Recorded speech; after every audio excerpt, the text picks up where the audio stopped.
He was in the IT industry for about 13, 14 years. 2010 until 2010, he was with Honeywell for about 13 years. After that, in 2011, he started off his own startup called as Quickwell Technologies, which was something to do in the healthcare industry. And Quickwell was acquired by Practo in 2014, and ever since, or 2015 actually, and ever since, Raghavendra Prasad, or Rags as we call him, is now basically angel investor. He's working on several other ideas to do with putting up certain NGOs in place for rural development to help students to get higher education, and he's also a startup advisor. Extremely happy to have Rags here today. He will address us on a very interesting topic, that a skill that he has acquired over the years. So Rags, welcome, and all yours. Thanks a lot, Subodh. Extremely thrilled to be here. So I had heard of Institute of Product Leadership because a couple of product managers that I'd hired in Quickwell actually had this degree, and I should say that they are not only doing well, they did quite well when I was working with them, and they're also doing quite well now. So I think what Pinkesh, I actually had met with Pinkesh when it was not called Institute of Product Leadership. It was called something else. I think. What's that? No, he had an office in Kormangla back then in 2010, I think, and he's still there. Okay, so yeah, I think that was around the time I was doing my startup, starting off Quickwell. I had met him, and I think we've been a panel members and speakers on multiple occasions together. So I'm really glad to see this organization come so far, and has created a name for itself. And I think it's all because of the quality of the people who are coming out of the organization. So I'm sure you guys are all learning the right stuff. So this what I'm going to talk to you guys today is something which I've talked for I've basically given a talk on this a few times, and I've kind of got feedback, learned, and gotten better over it. So these are kind of my default slides whenever someone asks me to kind of give a talk. But it was the audience for this talk are usually startups or entrepreneurs. So when Subodh told me that, I actually started thinking, you are all product managers, or budding product managers, want to be product managers. So I don't know if it is. So I try to kind of change it a little bit. I think most of what applies for startups also applies for product managers, and because the innovation cycle is pretty similar. I guess startups, there is a lot more skin in the game, I should say, because so I would like to know a couple of things before I get started. So let me refer to my notes. So how many of you are practicing product managers here? 1, 2, 3, 4. Okay. How many of you are working on enterprise products? Enterprise products. Okay. Okay. And how many on consumer products? Okay. So predominantly, I should say most of you are, or a lot of you are working on enterprise products. And how many of you are working with Indian customers versus working with international? Only one. Indian. Rest all international. How many in Asian customers predominantly versus European or US? Asian predominantly. Which country predominantly? Singapore. Okay, ASEAN. Okay, good. Okay. All right. So how many of you are working not in product companies but are in professional services? Okay.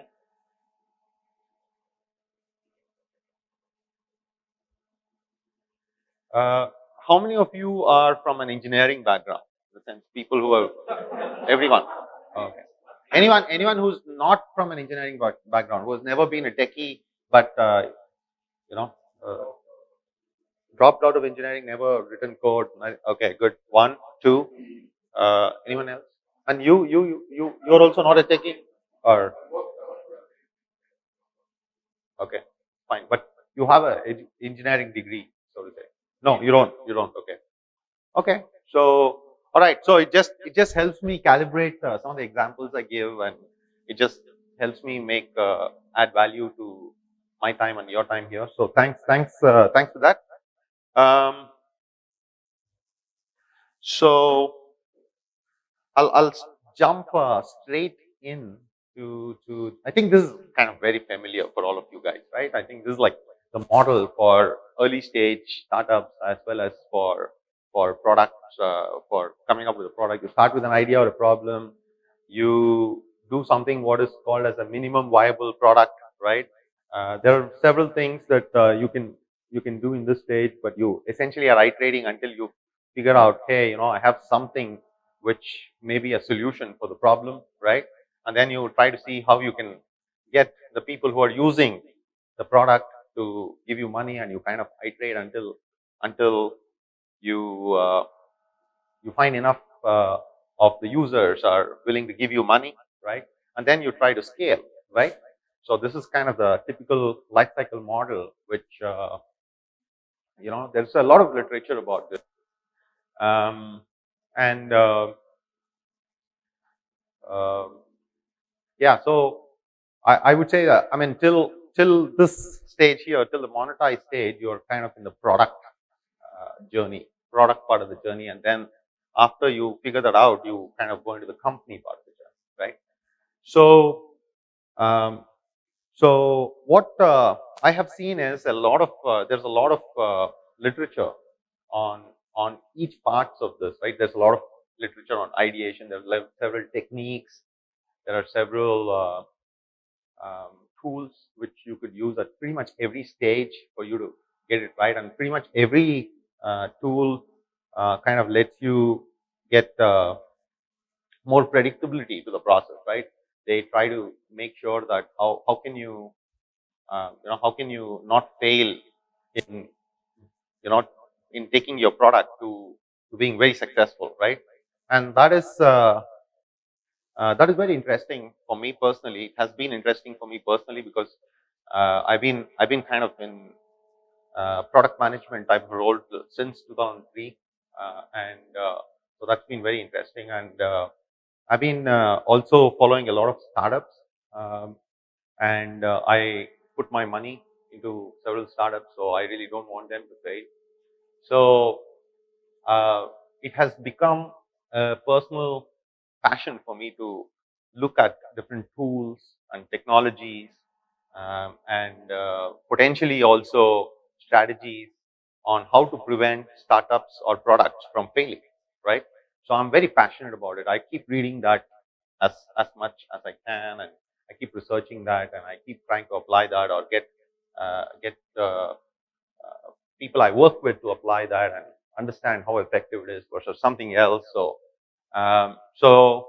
what I've seen is that there's a lot of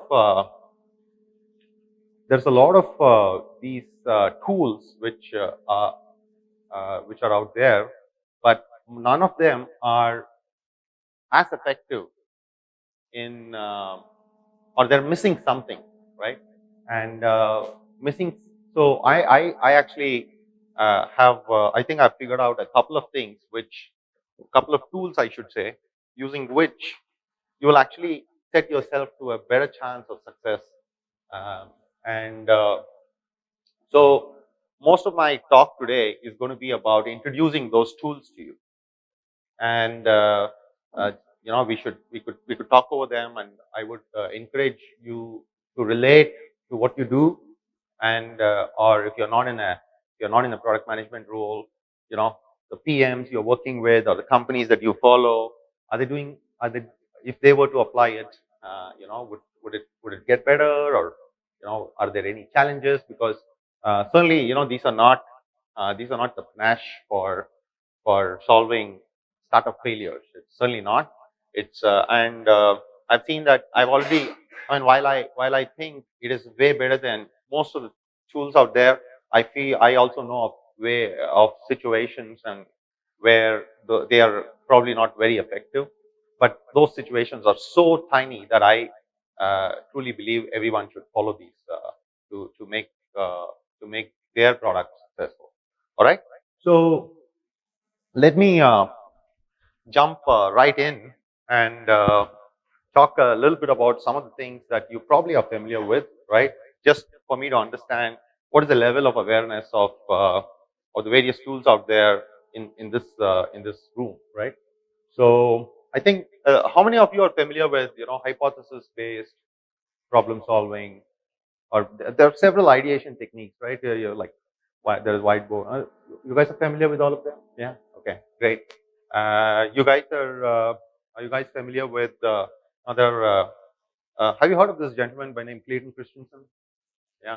Some of you are like familiar with the innovator's dilemma and innovator solution, and some of the new.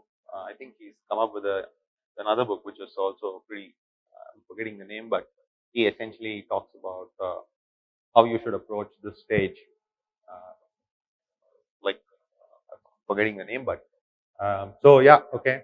How many of you are familiar with the MVP process and lean startup? And yeah, some of you are familiar with that. Okay, great. Okay, good, good, good. And yeah, and also one more thing I should mention is the startup world is woefully short of tools and theories and strategies post product market fit, right? I think I think about a year back there is a book as well as I think this gap was kind of recognized, and Reid Hoffman, who is the founder of LinkedIn, actually put together a course in um, I don't know where, but it's available. It's called Blitz Scaling. How many of you are familiar with Blitz Scaling? Yeah. Have you read the book? Or okay. All right. So yeah. So but I've gone through the web that coursework that Reid Hoffman and a lot of actually a lot of startup founders as well as uh, extremely brilliant management professors had actually put together. I feel what I'm going to tell you is way better than and more simple than what they did. And in fact, I think blitz scaling talks about a lot of things which are extremely capital intensive and may not be applicable for 99% of the startups because unfortunately, it's only a small percentage of startups which attract a lot of venture capital. So, all right. So let me.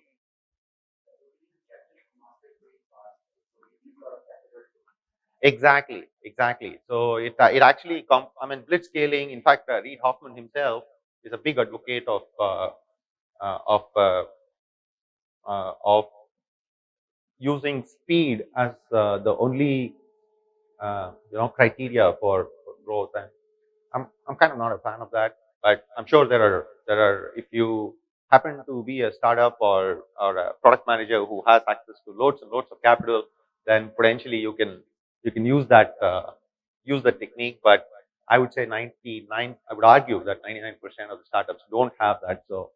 Um, so this what I'm going to talk about. I think should interest all of you. Good. So as I said, I'm going to try to address some of the gaps in. So I'm going to first start with this. I think this is something that you're all very familiar with.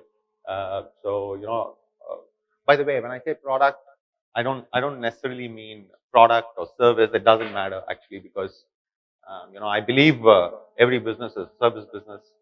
So your product is only just an enabler for you to kind of reach faster. So if as entrepreneurs or product managers, we truly believe in serving our customers, quote unquote, serving, that's really the most important attitude that we could have.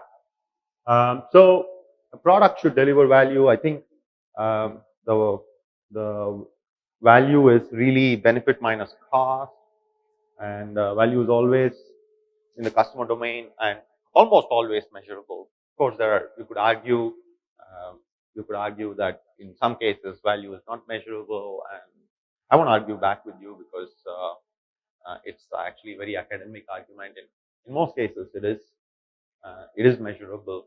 So I think all of you know this. So let me introduce you to the first tool, which is what I call as the real value equation. By the way, if you Google for value equation, right, you'll get something else, which I really don't want you to care about or worry about. So, value equation is the marketing value equation, which is the difference between perceived value and the real value and stuff like that, which is junk. As product managers and as entrepreneurs or wannabe entrepreneurs, it just doesn't matter. So don't even worry about that. So, which is why I kind of appended this real value equation just to distinguish. So this value equation is different because here I'm actually forcing all of you to think a little bit about the not only the value that is delivered to the customer by what you do, but also what are the other options that the customer has? What are the things that are available and accessible as alternatives to what you do? And you know, uh, and use that and try to understand that. And so the value that you deliver minus the value that the customer has as the next best alternative is really the value that you have as your product, right? Because I think a lot of us, if you only know this, then you'll think the value that you are delivering is actually this, right? And it's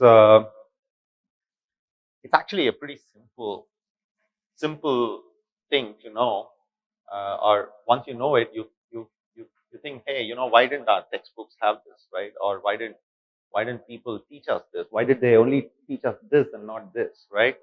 I think this is one of the shortcomings that I've seen, and I've had to educate a lot of founders to whom I advise or invest in, that this is really not the way to measure value, right? So, and another thing is, when you're looking at value, the value delivered is really what matters, right? A lot of times, especially for people who are working with Asian customers, self-service is never, or India, right? Self-service seldom works, or there are a lot of challenges for self-service to work. So you got to figure out ways to make customers use your technology, right? Because that's when the value delivery happens, right? So they have access to potential value that could be delivered by your product, but hey, they're not using it. How many of you have faced that problem in your product or in your, yeah? Yeah. Okay.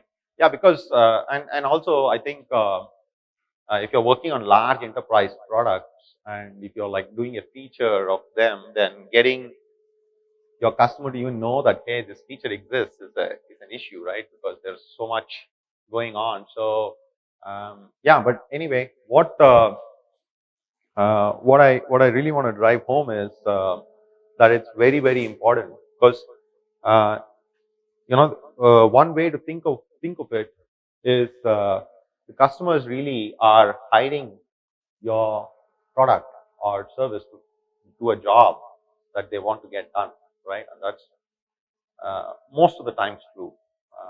They really have a job to get done.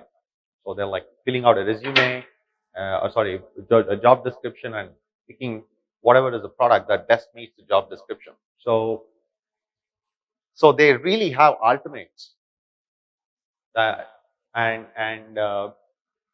so a lot of the questions I really get when when I present this, oftentimes is just having statements of differentiation of my product. Is that good enough? Is that not good enough? Do I really need to go through this grind of trying to understand what is the delivered value for my product, and try to also understand potentially what could be the delivered value for a competitor's product, or potentially do nothing. Sometimes even they don't employ any technology, but they figure out some other way to kind of derive that value. It may not be as much and sometimes not as often as customers want, but they uh, nevertheless derive some value from alternates, right? So, do I need to go through this process of, or should is just a statement of hey, these are my differentiators, 6 bullet points. Is that not good enough?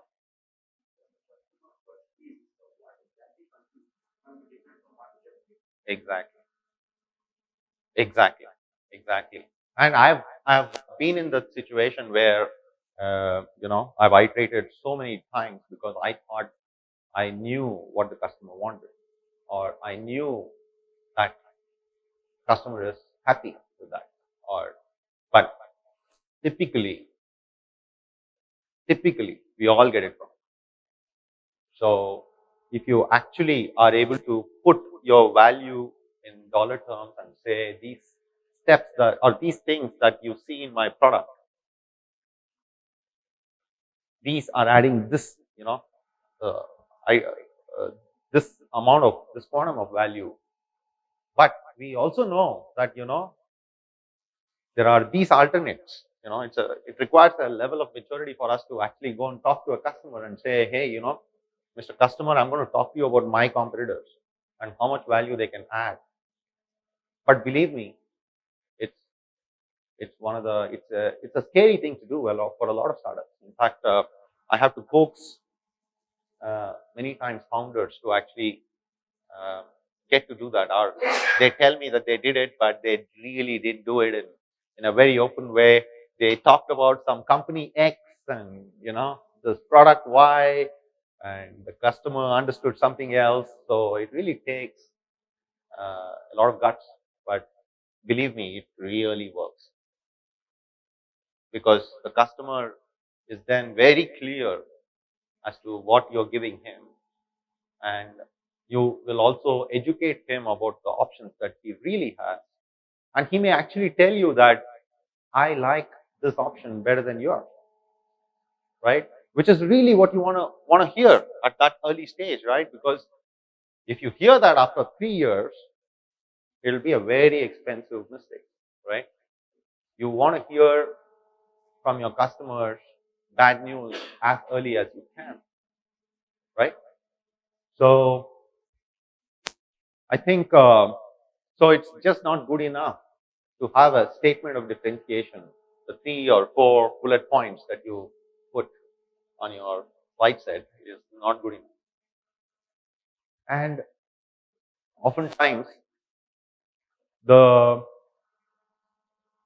how many of you are familiar with this with needs based segmentation?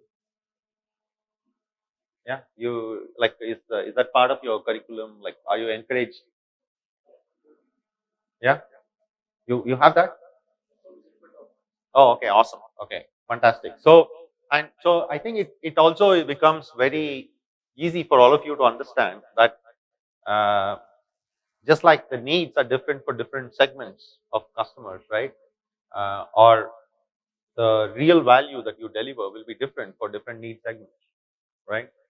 So I mean, if you know that very early in the life cycle, then it becomes so easy for all of you to prioritize what are the right need segments to go after, right? Because in what I found is that as product managers or as founders, you are very passionate about going and attacking a couple of needs because you really think they are hard needs to solve, and you have figured out something nice, and you really want to build a product and you're all excited, but guess what? I mean, customers may or may not care about those needs, right? Or they may care less about those needs compared to something else, or they may be the hardest. That need segment may be the hardest to reach. And believe me, all these things I've seen and experienced it myself. In my startup, I wanted to go after a certain type of customer, and I was certainly uh, very excited, passionate, and believed that, hey, I'm going to do well. And in fact, I had enough proof, I thought, that I'm doing well, because there were enough customers, when I say enough, probably 10, 15, who were saying, hey, this is great, and I said, oh man, these are this is validation for me, right? Typically, when customers say it's good, uh, especially a small subset of customers, they say it's good, you shouldn't take that as case, right? You should really try to ask more questions. And the right way to ask those questions is actually go to him with a value statement and say, is this why you're calling me good? Or generally you like it, and do you agree that this is what I think is the value that I'm giving you, and it's better than all those guys out there, which is why you're actually thinking that I'm good? Or is it for something else? Because I'm sure you'll learn a lot when you actually put those questions onto your customers. And yeah, so one poll question, because I really don't know what to call it, does everyone understand this concept of the real value equation? Yeah, yeah. So should I call it the real value equation or the competitive value equation? What sounds better? Who think real value equation is a better name for this? Yeah. Who thinks competitive is better? What should I call it, basically? Convey the same. Yeah. Okay. Okay. Fine. I value your opinion on this. So there's no right or wrong.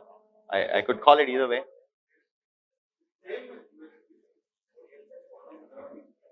No, it's not. So again, let me come back to that. I think I, I spent 5 minutes explaining that it's not just a unique selling proposition. It's actually more than that. Unique selling proposition is what you start off thinking your customer wants. This is how you validate it.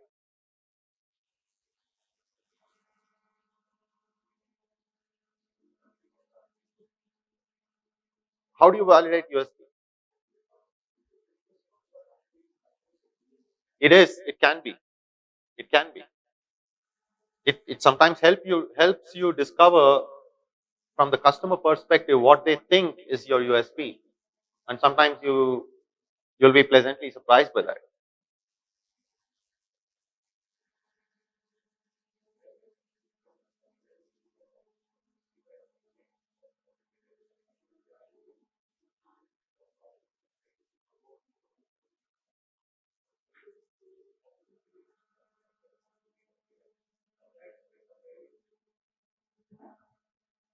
Um, yeah. So okay.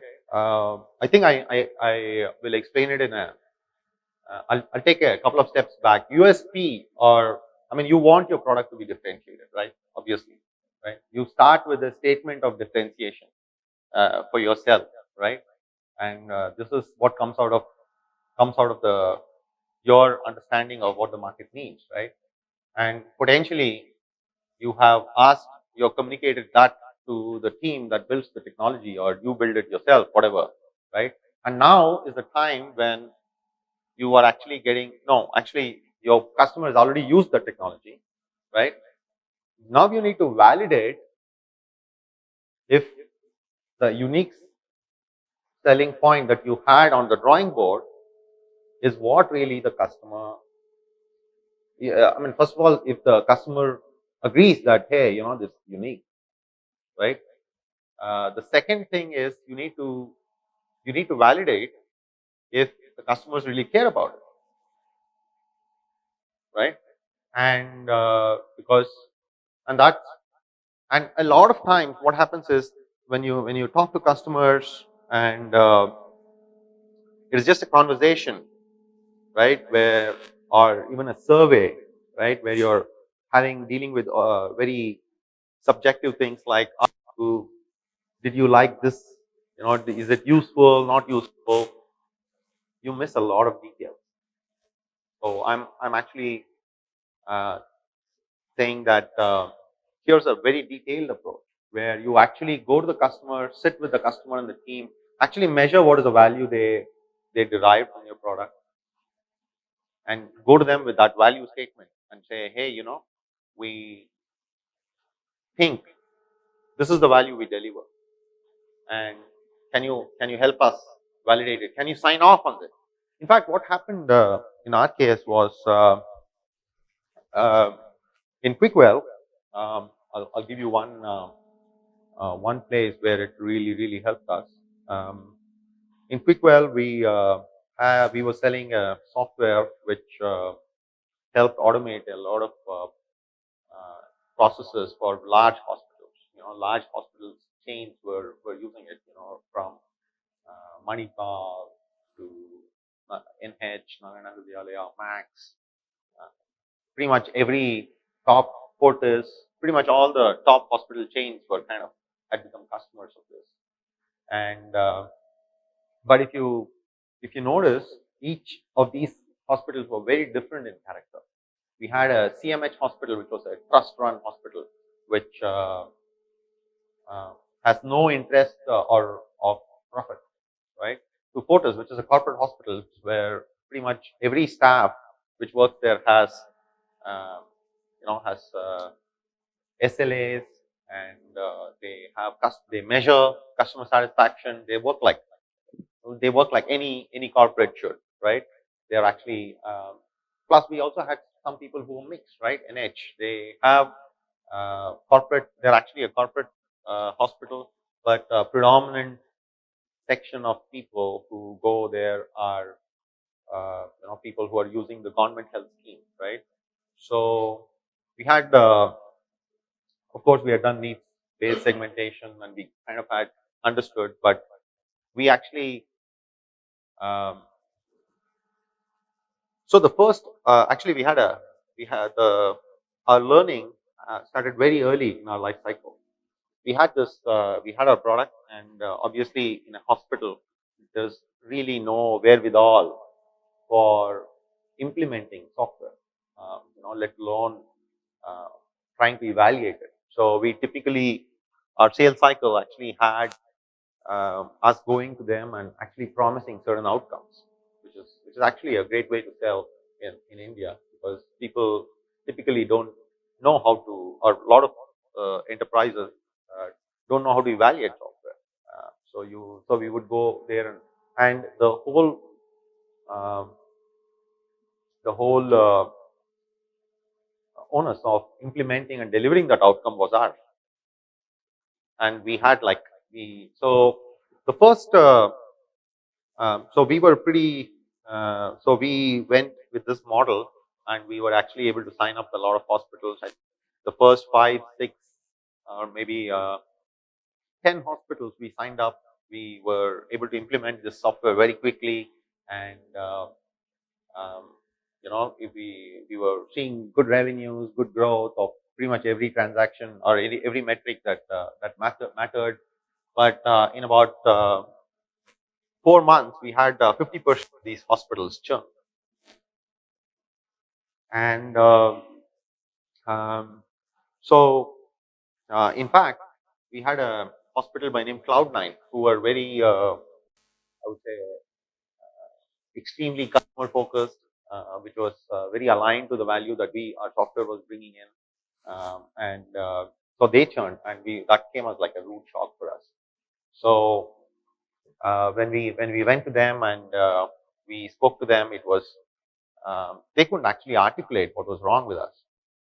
They said, someone else is there who's better, much better. They couldn't actually articulate it, and they were like very insignificant things like, tells me that they call you if the software is slow. I mean, which all of which I think there's some truth, but that could be the reason to throw us out, right? And so luckily, the founder of Cloud9, Rohit, is someone whom I respect a lot, and I think he truly believed that we were in the business not just to sell and run away, but we really wanted to make the difference. We wanted to deliver each and every outcome that we promised. So he said, "I'm going to."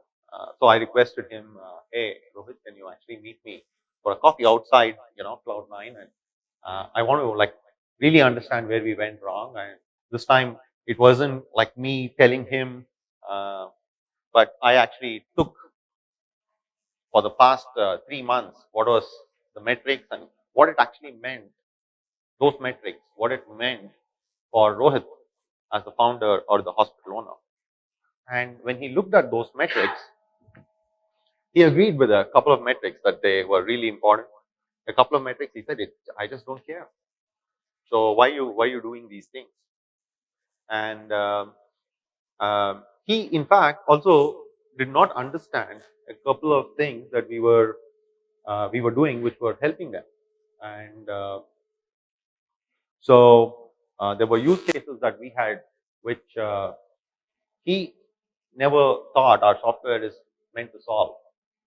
But we were doing that, and he actually was having another manual process trying to take care of that. So anyway, what I learned from that process was, the language that we speak and the language that the customers speak, especially uh, to get that aligned, you need to have special tools.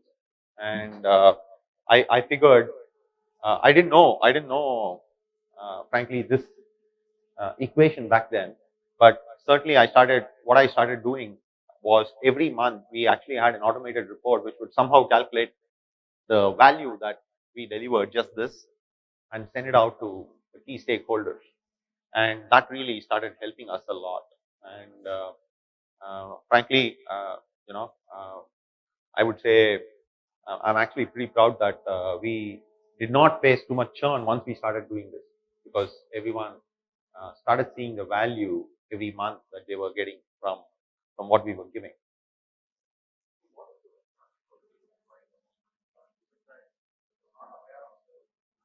Yeah, so there were. It was actually um, it was a combination of things. The first thing was that they felt that we were optimizing. There were multiple things, but like for example, we were um, okay. I need to go a little bit into the details of what the software was doing for you guys to understand. Yeah, so that I think I was trying to avoid that, but anyway. So so one of the things that we were doing in the software was uh, so the main technology in the software was we were optimizing doctors' time, right? So that at the same time they're able to see more patients. That's on one end, and on the other end we are optimizing to reduce the wait time for every patient, right? So typical software, which or most scheduling software, what we found would just divide a doctor's time into slots, right? Like 30-minute slots, 10-minute slots, and give an appointment for every customer, right? And so what happens is if one customer doesn't turn up, right, or he comes late, right, uh, the doctor ends up wasting time because he's waiting for patients, right? So on one end, you end up wasting doctor's time, right? So and doctors really get angry because of that. So what happens is the hospital typically declares no appointments for this doctor. Everyone comes and waits, So they go to the other end, other extreme. So what we found was doctor's time was a scarce resource, and you had to put some optimization around it. And so actually we derived a lot of ideas from another scarce resource that we all are very familiar with, right? What it is the Indian Railways, right? So what the Indian Railways, the seats on Indian Railways are very scarce, right? So you have various different levels of bookings for the same resource, right? If you book well in advance, then you will get actually a seat confirmed, right? If you fail to do that, then you can get yourself into a, I think, RAC and then a waiting list, right? Uh, and there is also something called Tatkal, and then there is, you can walk in unreserved, right? The same train, um, slightly different SLAs on the seats, right? But essentially they've, they've, so we actually did that for doctors. We put in a lot more smarts because we didn't want the customers to know too much about what we are doing, but we used to have I mean, think of it as we had multiple queues, right? Like like you have an appointment queue and you have a queue of people arriving, right? And we used to kind of merge that at real time. And we also used a lot of smarts in terms of learning, statistical learning, I should say, to improve our ability to predict how or what should be the right parameters for each doctor, because you know a doctor's schedule or his traffic on a Saturday is very different from that on a Monday or a Tuesday. So and it's very different between evening and morning. So we threw in a lot more variables, and we actually came to a state where I would say, I think the last we were able to on a system wide across Quickwell, across about 6 lakh appointments a month, we were able to give an average waiting time of something like 17 minutes, which was globally the best. And in a chaotic country like India, I think the best state in the US was giving 26 minutes. So it was phenomenal for patients as well as for doctors, and the hospitals, because they didn't have to deal with so many people coming in, parking problems, and there's so many, of course, reduced chaos because of all this. So I just told you a little bit about what that software did, but let me also quickly tell you what the issue was. So what one of the things, so this is a lot of detail, right? And to a certain extent, uh, you know, Rohit had understood that, hey, we are doing all this, but he didn't actually know why we are doing. So, like for example, we were asking everyone who was coming in to be checked in, right? Because that's when we know that, hey, this person has come, right? Now, and that would determine, like that would determine where that person is in the queue. Like for example, if someone comes late, we used to penalize them, whereas if somebody came on time, we would not penalize them. So you need to know when people came in, right? So we actually started doing things. So he felt we were like completely changing the whole process, because the staff, who are the people who are actually using the check-in, didn't want to do that extra work, right? So they started cribbing and complaining, right? And there was no way that he could know that this is very important for us to really optimize the wait time. You know, just by doing this, the satisfaction level of the customers will like swing way, uh, you know, way to the side of being delighted. And small things like this, which frankly, no customer should know, because ideally, and frankly, Rohit was one of them who potentially could have understood, but vast majority of our customers wouldn't have even understood the detail of why some of these things were important, right? So I think so when we actually were able to break down the value very clearly and say, because you're able to do this, so we were able to tell him, do you like this value that we are giving, right? So please don't come. He said, yeah, like brilliant. So please don't come back and tell us that your staff are complaining, because you should actually be telling them that, guys, don't complain. This is the way it is going to be, because I like the outcome of this. Things like that. So there were some security issues. He was unhappy because, like for example, we had our own app, so we were encouraging, instead of the or we had an app and we were encouraging customers to check in themselves, and we had actually thrown a coupon to see, if they check in, then we make the parking free, things like that. So this is like typical product management things, right? You try to get some early adopters and give some carrot to get, but he was very unhappy that why would you do that, things like that. So anyway, yeah, sorry, please go ahead. Yeah.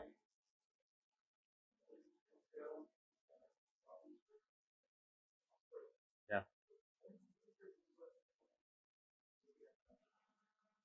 Oh yeah. So as so this were so before we went to hospitals, we worked with enough individual clinics, and I think probably towards the end of after I communicate all the tools, I'll kind of tell you how we came up with what we did.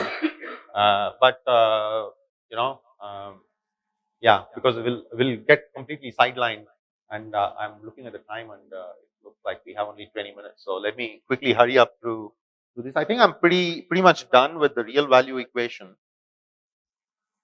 and also I think I tell startup, okay, for startups they really worry about valuation and funding, and it's kind of important, right? I think all founders need to raise their next round, and they need to build their valuation, and so I think real value really builds valuation. I think most um, they may not call it real value, but a sum total of all the all your customers and the real value that you're adding to them, I would argue is very close to the valuation that you have as a startup. Um, so it is. It may not reflect in your revenue, but it certainly will reflect in your valuation. And that's pretty powerful. And okay, let me go to this. So I think we are kind of back. So I think I'm trying to make a case that your real journey, your product journey, is really to unlock or uncover the real value that your product is delivering, and the output for you should be the real value. And I'm so this is something that I didn't tell you. One of the things that I've realized over time, and I keep encouraging founders and product managers to kind of do that more often, is to stay on the problem side. I think a lot of us tend to jump into the solution, because I think all of us are from engineering background, right? So hey, there's a problem, and guess what? We have a solution, and I'm sure that's true. But unfortunately, that attitude doesn't help you characterize the problem well enough. And I think so. I'm actually a big fan. I've seen success stories of founders who have spent enough time with customers, and thereby and spent enough time on the problem, and thereby found better solutions. In fact, um, uh, I'll tell you that there were several times that um, actually I'm myself guilty of doing that in my very first iteration of the product, which was Quickwell. I mean, we literally had to go back to the drawing board because our first iteration of the product was what we was uh, based on a very quick conclusion that, hey, we understand the problem. Hey, come, let's build it. And me and my co-founder started hacking, and like in uh, we that excitement and passion, we had like the MVP ready in like 15 days, and it just bombed. So I've seen that. So I think using the real value, having that as a milestone really forces you to think about everything that matters for the customer. And I really would encourage all of you to do that. Right?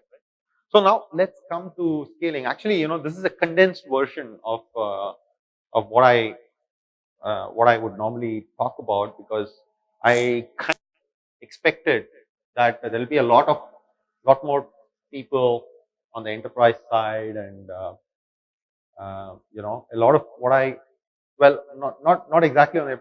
I uh, yeah the the larger version of it can take a lot of time and is best done with a lot of examples. So I said, let me condense it and quickly try to make my point on this. And so I think so a lot of times. So one of the things I would like to tell you here is, if you understand the real value that you're providing as an output of the product journey, then the chances of your faltering at scaling are lesser. But still, there is a good chance of you faltering, because what do you guys think about scaling? What do you what Yeah, right, yeah,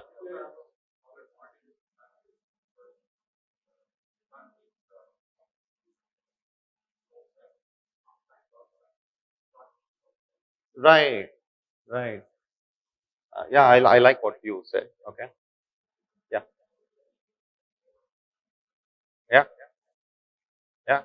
So I mean, I think you guys are telling the right questions, but essentially, I've seen a lot of founders get too excited about, hey, we've achieved अभी scale करना है. Uh, so please fund. We want this much. What do you want to do with the fund? I want to, like, add more people, add more sales team, add more ops team, add more customer support. And that's scaling. And I want to go and be in 5 cities, sometimes 10 cities, or I want to do these. I want to do Facebook ads. I want to do. Actually, the largest that I see is, people think of scaling as increased marketing. How many guys have that? How many of you have that thinking? Increased marketing is scaling. Spend more on Google ads, spend more on Facebook ads, and that's like scaling you, because you're going to get in more customers. I Yeah, so I kind of put together this because um, I uh, I was like tired of trying to coach a lot of lot of people who were trying to seek funds and put together their scaling plans. So this concept is, I believe that you should start with something called as a scaling blueprint. Okay, and that is what. And I'm going to. I have one slide which talks about how to get to the scaling blueprint, right? So I think, to get to the scaling blueprint, you should have something called as a scaling unit, right? What is a scaling unit? Scaling unit is the smallest form of your company, which is dominating, profitable, and defendable. Okay. So talk through the keywords. I think I've underlined smallest, because that's the hardest thing to do, because you're thinking scaling, you're not thinking small, you're not thinking about everything big, right? Uh, so I would say, so when I say company or business unit, sorry, this is one thing I probably have missed changing to this audience, but the company or product unit or business unit, in case of an enterprise.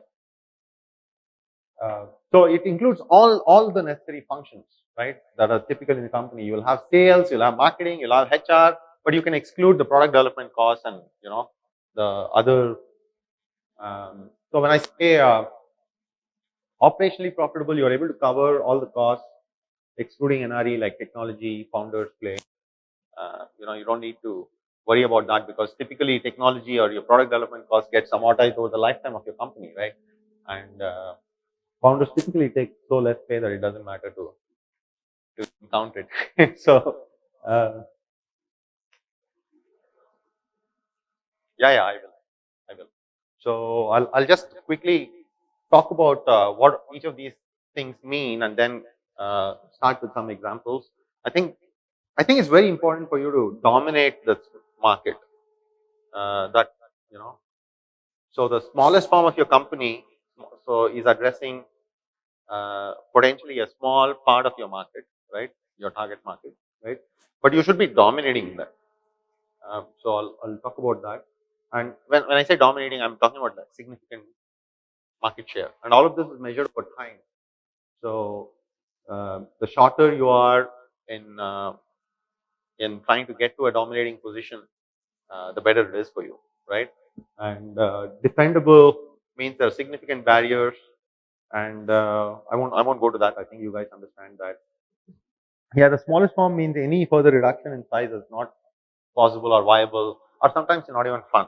So I'll kind of, there is some element of judgment. I think there are several examples. I think a lot of successful companies, if you look at how they uh, how they were able to scale, they actually had figured out a scaling unit. I think let's start with the obvious ones, right? I think Facebook, right? Their scaling unit was colleges, right?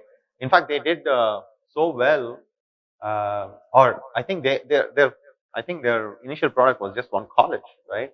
Then they opened it up to a few more colleges, right? I think once they did all the Ivy Leagues, then they went to the next tier of colleges, right?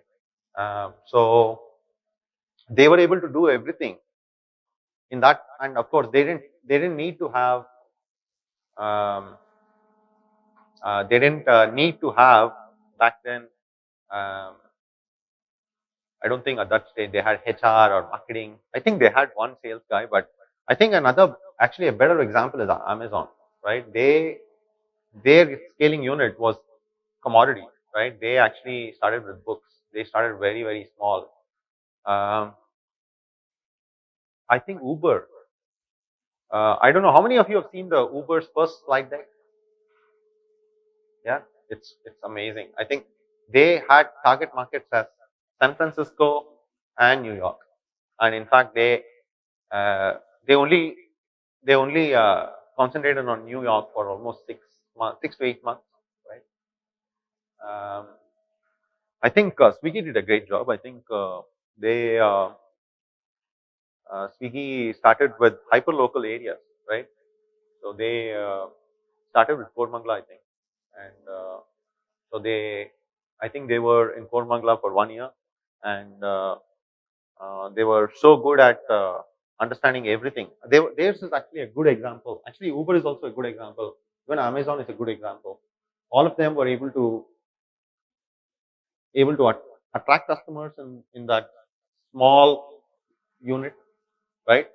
They were able to service them very well, so well that they actually were able to get word of mouth from all their customers, right? I think all of us were referred to Uber by our friends, right? Most of us, or pretty much all of us.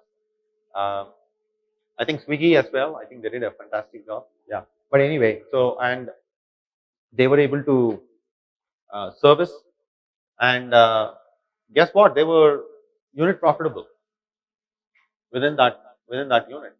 They figured out exactly how many number of cars are needed to service X number of rides, X number of, for such so many people. Or they were able to get all their parameters right. And with this, in fact, even today, if you look at how Uber scales, it's very systematic. They actually have the blueprints. So I don't know how many of you have ever tried contacting Uber in your city? Anyone, for support or for whatever? Yeah, yeah. They typically have one person, one community manager is what they start with, because they've become so good at their scaling blueprint that this one person, along with the technologies, everything that they need to actually launch and scale in a city. Because driver, they have outsourced driver onboarding, and even that, anyone can, they actually have, right now, they're at a stage where drivers onboard themselves. And so it's amazing if you're able to. So just imagine how much of a so if you go back to the stage where they were actually going and pitching to raise their next round, when they had the scaling unit, they would be so attractive for all these VCs, because they've actually figured out, for example, Swiggy, they would have said, we have figured out something which works in Kormangla and two more areas, and there are a gazillion such areas that we can actually be good at. And yeah,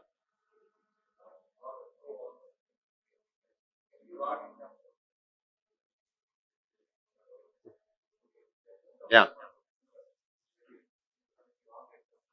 oh lots. I think housing.com is a very bad example, right?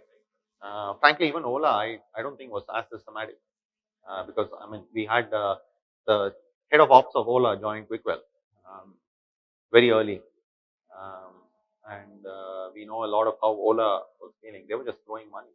If you look at the amount of money that Ola has raised and spent in India, Google has not even spent.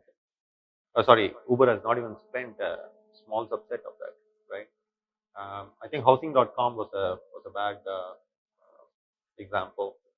Pretty much every big failed. I do have a list of companies which have.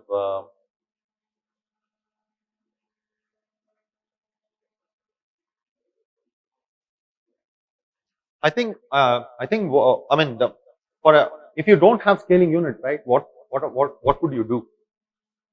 You would not even. Yeah, and another thing that is very important is like for Uber, if they were looking at ride level profitability, it wouldn't they wouldn't be they would never be profitable. They had to have a certain number of rides clustered around a small unit, which for them to be profitable. I think we were certainly in Quickwell. We were one example of uh, how we did wrong, and eventually, we got it right. So I'll tell you a little bit about what we did. So about I think we had the product very early, maybe 4 months. We had about 30 odd doctors were using it and they were very happy. I mean, this is after a couple of iterations of, you know, uh, going back to the drawing board and reworking and getting it all right. But we were struggling to onboard doctors. We thought it's a sales problem, you know. But so we were actually bootstrapped back then. We had not even raised our first round. And so me and my co-founder both got into sales during the daytime, and we would like code and support the customers during the nighttime. So we would like run around to every doctor whom we could, who was willing to meet us, and we spent almost like a year.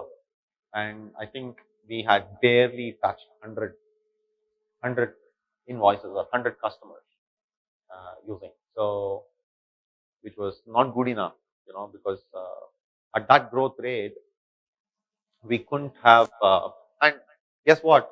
We had like 3 doctors in Kormangla, 4 doctors in Indranagar. So we were like all over the place, right? And so it was from a consumer point of view. Anyone who came to quickwell.com, of course, we didn't have too much consumer ambitions back then because we thought we can. We will be a consumer company at some later time, when we have enough number of doctors. But I think we were kidding ourselves, right? So somewhere we figured that we should actually focus a lot of our efforts in one smaller subset. And luckily that helped because even for the doctors, they feared losing out because we now here we were, focusing all our resources on Indranagar. In fact, that was the first area that we started. Then we went to Jainagar.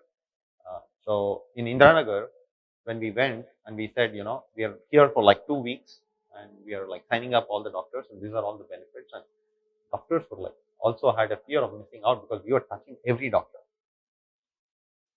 So I would say it was almost like carpet bombing the small territory, and that actually worked. And frankly, I had not understood it as well as I understand it now in terms of like calling it a scaling unit. And frankly, I didn't even have the blueprint when I raised my first VC round because, but the VC saw something good happening because we were uh, our sign up rate actually went. I mean, we took 6 months to go from like 30 to 100, but we went in 6 months to 500.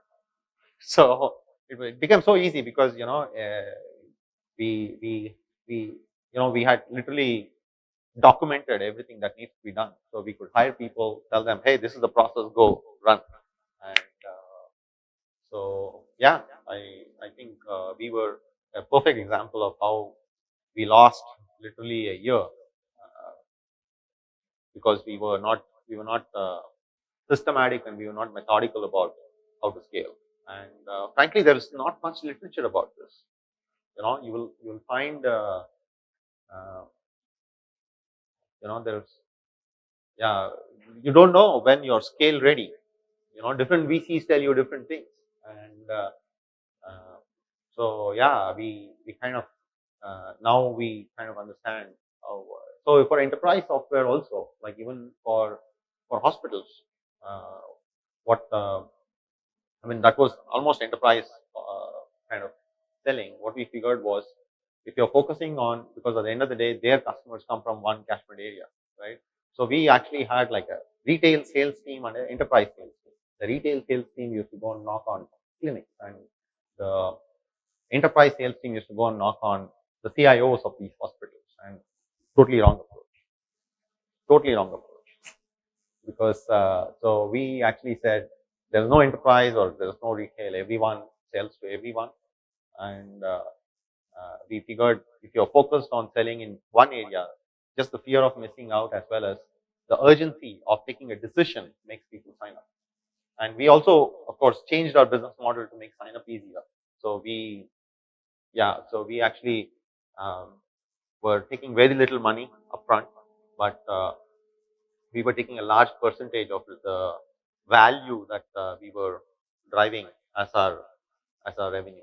So that business model also helped because a lot of most of the Indian enterprises don't have a budget set out for technology investments in an ad hoc manner.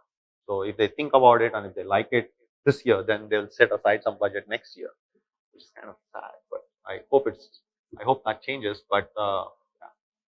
So I'll quickly, yeah, yeah.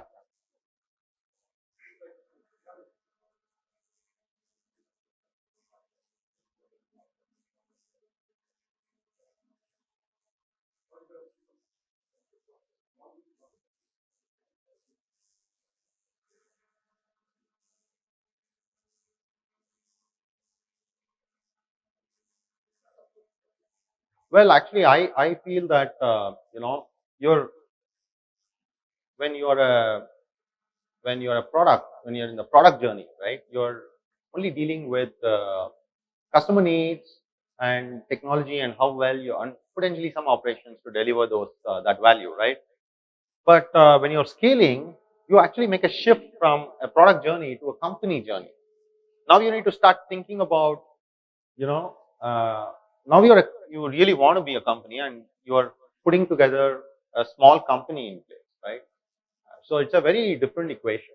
You are dealing with, for example, salespeople who you didn't have to deal with, and salespeople are a very different breed. Uh, you know, you're dealing with targets, you're dealing with incentives, you're dealing with operations people. So there, you need to measure SLAs because all these days, all that you were kind of potentially doing was working with a bunch of engineers and customers and trying to uh, you know. Uh, make sure that you are delivering the value. But now you actually should stop doing that as a founder, but focus on or get someone else to do it, but focus on trying to see how you can actually grow this value multifold. Right? It's a very different mindset, and often people jump into this mindset as an extension of the previous structures.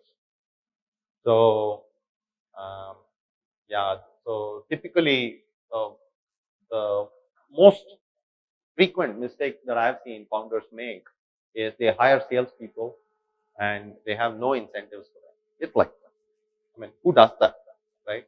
It's but or they don't link sales remuneration with results, and remuneration is based on the salesperson's previous remuneration, which is which is ridiculous, right? You should actually base it on what you are going to get. So it's simple things. But essentially, what I've seen is in the real trouble happens not um, not that you're scaling. You'll get a false sense of scale. The real issue is because once you add people, right, you will see some growth, right?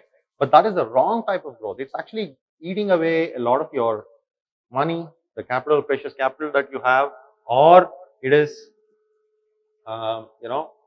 providing substandard service for your customers, which is setting you up for failure 6 months down the line because those customers are going to churn.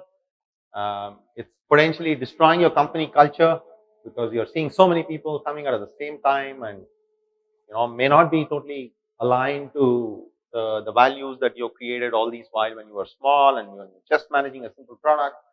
So yeah, I think there are too many things that go wrong. I've seen. I think the lucky companies are those who have the capital to realize, who have raised enough capital or are somehow able to attract more capital uh, to to tide through the failures of scaling. But I'm hoping that all of you are not banking on being lucky, but are smart to actually put together a scaling unit, and which actually costs really less money. Um, yeah, I think I kind of talked through that. Yeah, also some practical notes is I've seen, it seldom works in the first iteration.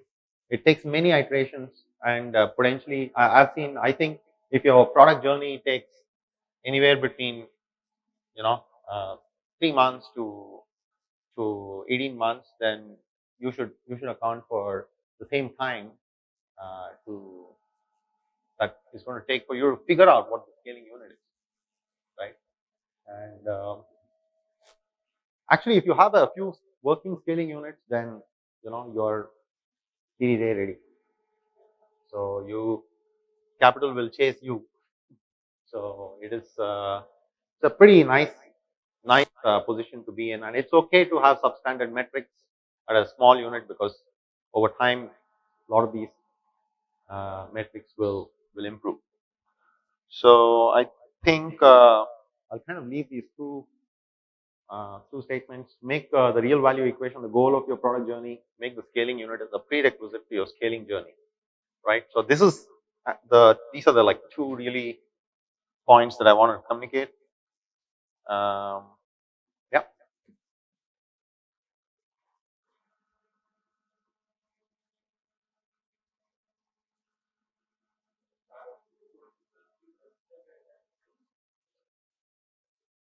you should.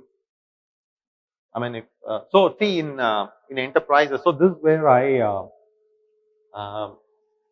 I probably would kind of like to encourage a discussion rather than me trying to answer that, because in an existing in a corporate, right, you already have a sales force, right, and typically you're trying to develop a product that you can best push through the sales force, right? So I think I personally feel it's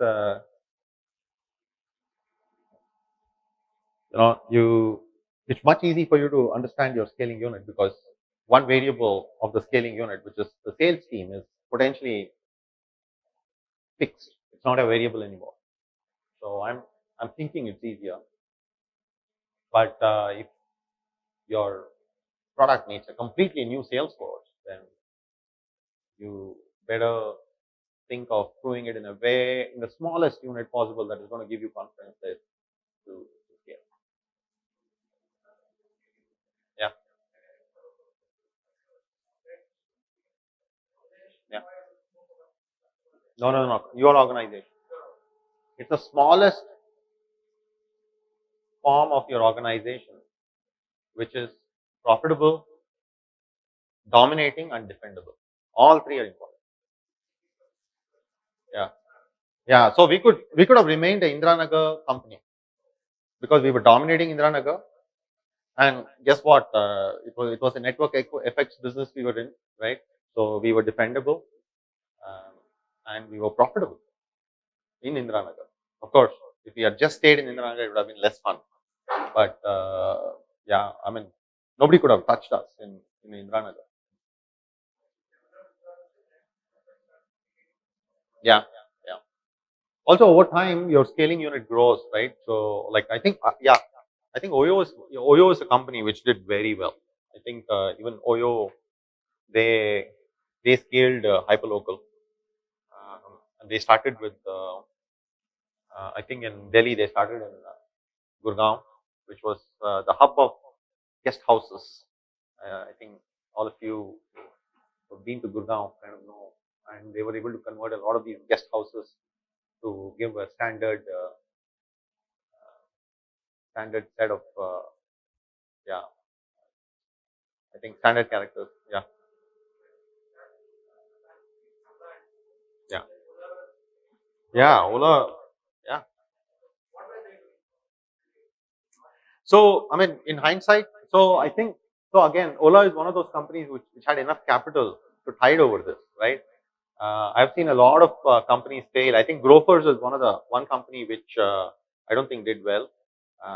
So they've been on and I mean, how many times has Grofers died? I think they're the cats of the startup world, right? They seem to have many lives. I think the latest one being 6 months back. I think they're back in operation, right? Yeah. So they actually, I mean, they spent so much money and they were all over the place. I had no idea what their unit was because when I placed an order on Grofers, the, my, I would get my goods from like almost 8 kilometers away.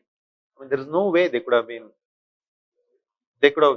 money on that, right?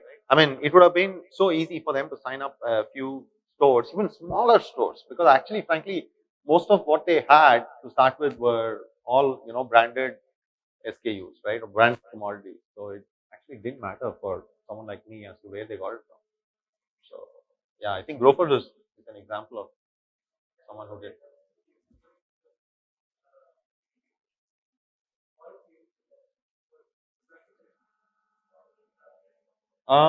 No, like I think Amazon had commodities as a small unit.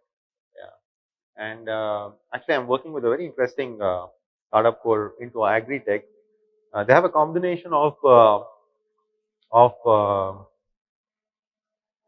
geography as well as actually geography is less relevant. They're actually trying to become the go-to place for commodity for one single commodity. I think so. Yeah, I mean they probably want to become the coconut kings of. So they're starting with coconuts, and I think coconut and tamarind is what they're starting with. So yeah, you can. Uh, Commodities is another sliver, and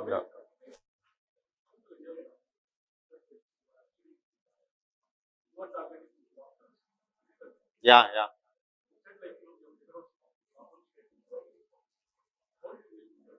Oh yeah. So yeah. So this is the story part, right? Yeah. So I was um, yeah. So uh, how do I figure out the pain point? Yeah, that's a. So I think the pain point was actually kind of figured out by me personally. So my son was used to he was about 3 years old and he had a issue which would make him wake up in the middle of the night and say I'm not able to breathe, and he would cry, and it was kind of hard for us, and uh, we consulted many doctors, and what I figured was pretty much every doctor is doing something similar, but the process of meeting every doctor was very painful, right? I think I met about close to a dozen doctors, and then a friend of mine said, I know this homeopath who lives here, so why don't you like go consult him? And I was totally against homeopathy in general, but I said like I was I would have tried anything, right? So I had tried even a home remedy. So I actually took him there, and in 2 days he was cured. So I said, man, there is so much tribal knowledge in this world on which doctor is good for what. And I spent like 18 months trying to figure that out in so much pain. And I want to capture that knowledge. Okay. So that was the problem statement that I started with. And the way to make the problem statement was to do something which helps doctors as well as patients, because that will get us on our side. So today we have more than 1 million people on Practo choosing their Practo helps people choose doctors, right?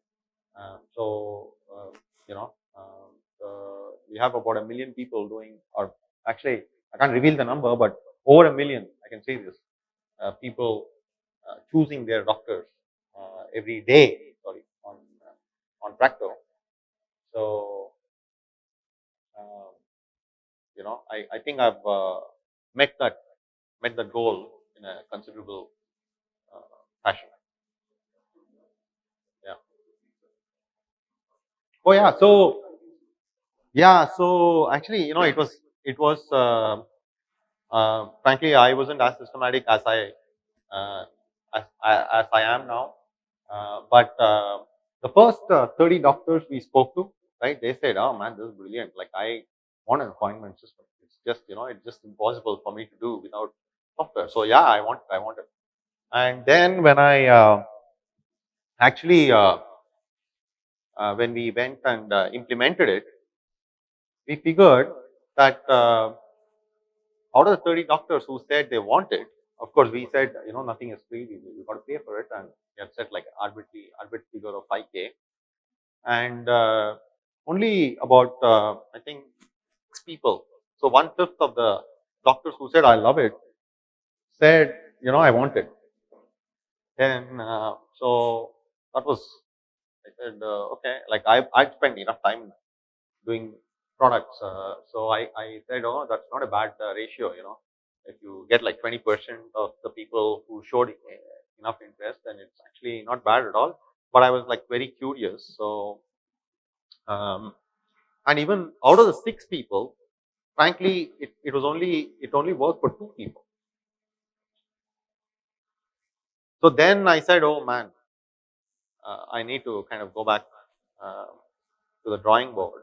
And when we went back to the drawing board, we figured what we did was needs based segmentation. We actually started characterizing what do doctors want, what is their value system, what is the Maslow's for doctors, right?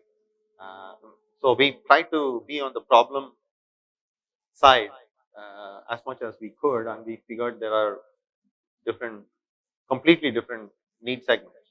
So we actually came up with 4 need segments: um, successful and contented. These are the typically the doctors who are extremely successful academically. They are typically the people who went to government colleges, government medical colleges, were gold medalists, and choose not to join the corporate world, but they are working in a government setup or a trust hospital like CMH or BMC. They're very clinically inclined.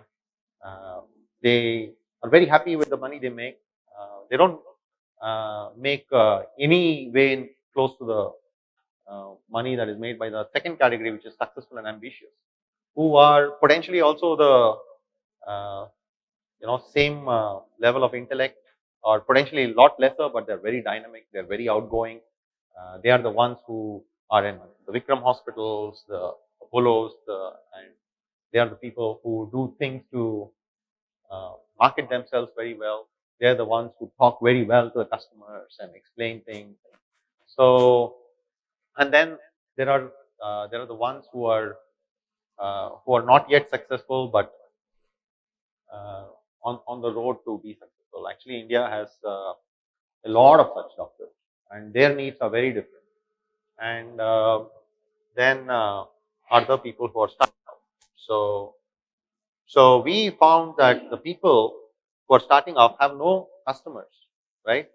But they So what appointments are they going to book? They actually are looking us somehow to put our profile next to another doctor who is successful and thereby get some doctors, right? So and yeah, so whereas the successful and contented doctors are actually having a different problem. They actually want to restrict their practice time and go home, early. Whereas successful and ambitious doctors want to show off that, hey, I'm tech savvy, and make the experience really, really well for their customers. So we understood the need segments. So we were able to speak the language that they want. Our sales pitch started getting. So we actually had very detailed checklist by which a person, we used to do something called as it was almost like a survey. So we would go and actually characterize each doctor even before we go and approach and talk to them, just based on how their clinic looks. We used to have about 16 parameters: how the clinic looks, where the doctor studied, uh, what are the timings, and we used to say, so it was almost like it was actually an Excel sheet which would say this guy is like segment A, segment B, segment C. So the salesperson who used to go would clearly know what pitch to. Yeah. So yeah. Hope that helps. Yeah.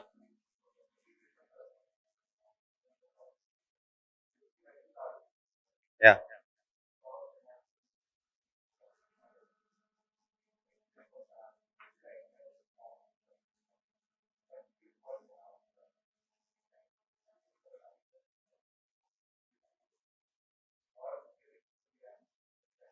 I think it works differently for different people.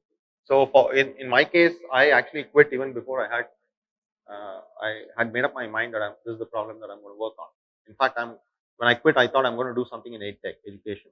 I thought I would like that, and I thought I would be more passionate about it. But time told me that it was meant to be this. So I actually let myself into the journey without knowing much of what I'm going to do.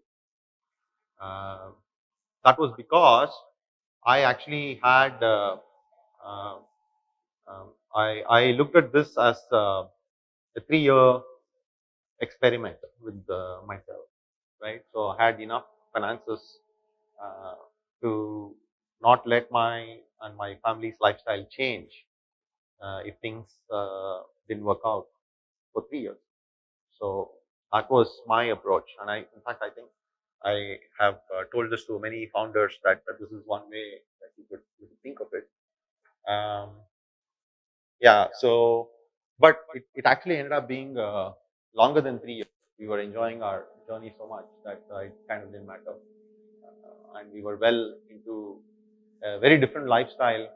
Uh, that yeah, actually, the financial aspect kind of didn't hurt.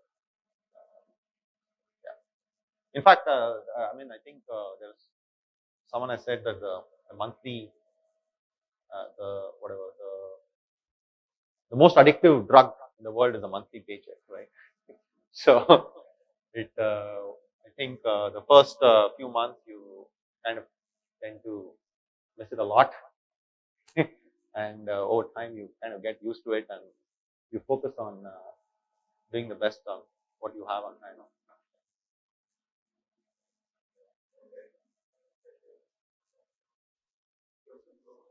We could have, yeah. So multiple things. I think we were in an ugly battle, frankly.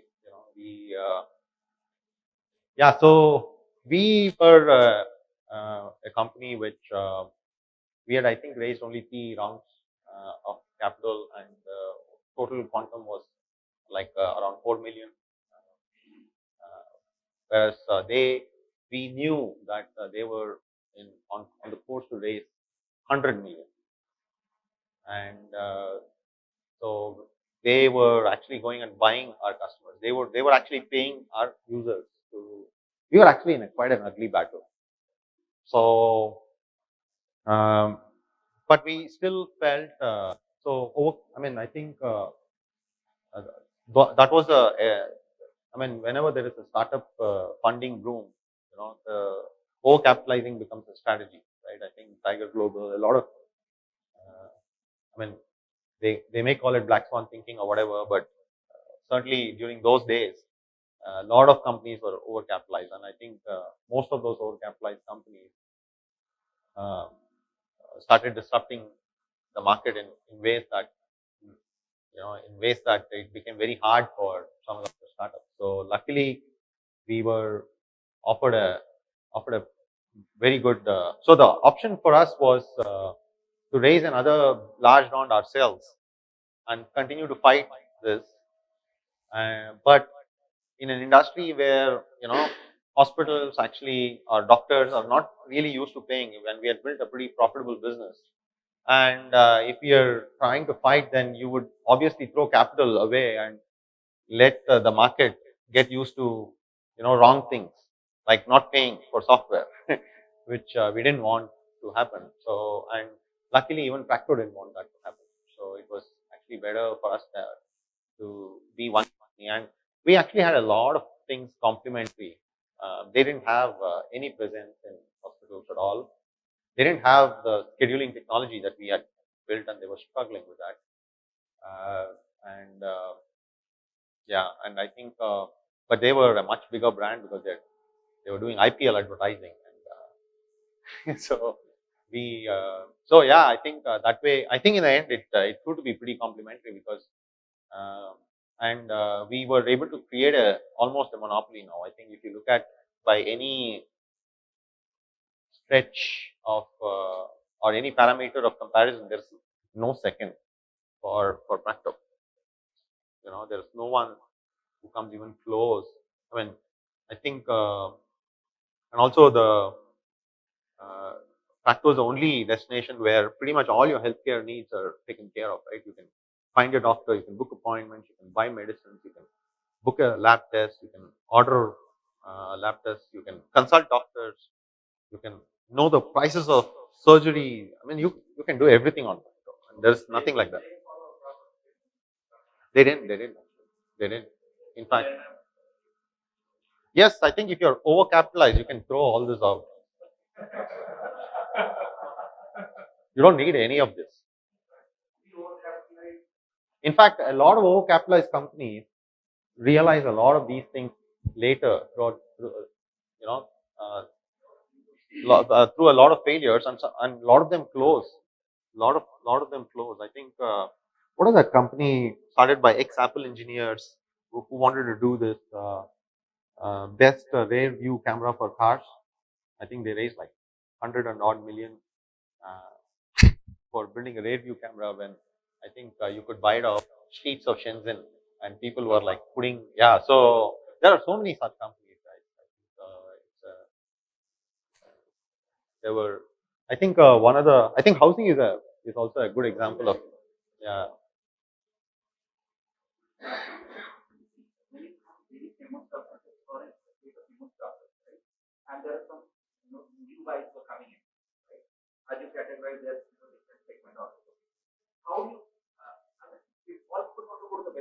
Yeah.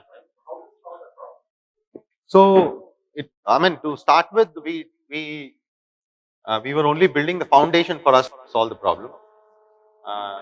In a sense, we were the first site to have feedback on doctors, and doctors revolted.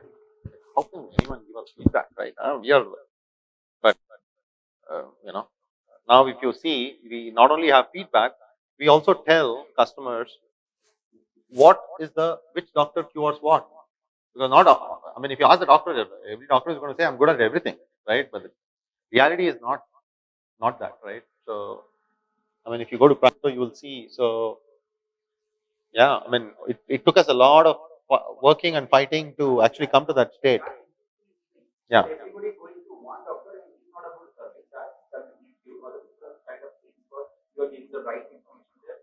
It's decreased. It's decreased a lot compared to how it used to be. I think, yeah, I would say that there has been a big impact of not everyone wants to go to a busy doctor. In fact, what we have uncovered, we uncovered this in 2011 itself, is people hate waiting. I mean, uh, the number one reason for parents to change their pediatrician was wait time. from the survey that we did in 2011. I think we, as a society, are have come a long way in terms of putting a price on our time. I think we really do value our time these days, which is kind of why you see so much of startups which are trying to give you value by not by doing things for you so that you don't have to spend that time, right? So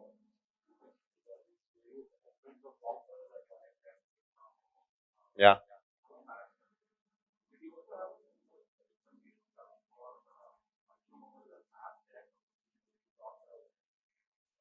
So so yeah, I don't think. I mean, yes, yes, because we had to. I mean, we had an algorithm which would throw the right doctors for when based on a search, right? And over time, we evolved that algorithm to be more smarter um, and take in more parameters than just the search string that they input, like the profile, how often they book appointments, who are the members of their family. You know, all these small parameters started making a difference. So, um, yeah, I think it's a proprietary algorithm based on various parameters that we have developed. It. Yeah, but it's not. It didn't come from one survey. It came from doing thousands of experiments, A/B testing, and like I think our search has been the number one A/B tested feature for us. You know, and we had a dictatorship policy. So and we had so we on pretty much every day there would be a lot of A/Bs running across our site, uh, testing out what works, what doesn't work, and and that's an ongoing process, right? So we are still learning, and I don't think we are perfect, but essentially we are we were targeting the uh, first five match basically. I mean, I think pretty much everyone targets that, right? I think I don't think we were close to that. I don't think we are even now close to that. So there's a lot of learning to do. In fact, yeah, I would say in many categories, even Facebook search anyway sucks.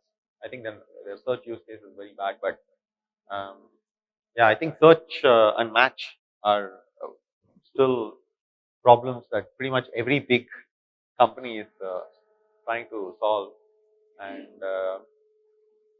luckily, my co-founder comes from Yahoo, and he had done a lot of matching on options. He had done a, I think it's a very pretty similar problem. So he came, he actually was able to do we were able to do a lot better than even many of the big giants out there on match. Our matching was much better, but certainly not where we would like to be.